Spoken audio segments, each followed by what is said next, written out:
els espais no són neutres. L'organització espacial influïx en la forma de socialitzar. Sota aquesta premissa, una cooperativa d'arquitectura, juntament amb l'Associació Nautae de Salut Mental i el Col·legi Santiago Apóstol, volen construir un espai de convivència en un solar del centre del Cabanyal. Poder contribuir en aquesta configuració de l'espai i en el procés en si de com es du a terme, poder millorar les relacions que allí es duen fent un entorn més inclusiu.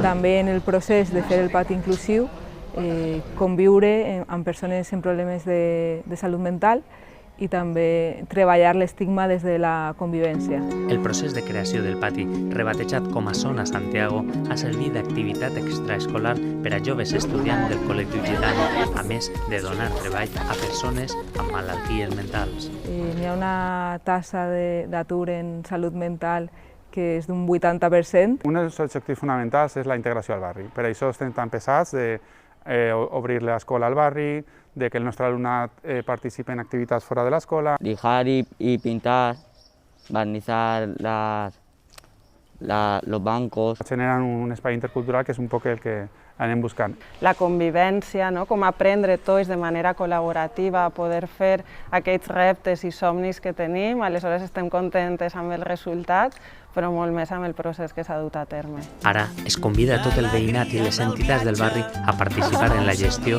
i manteniment del projecte.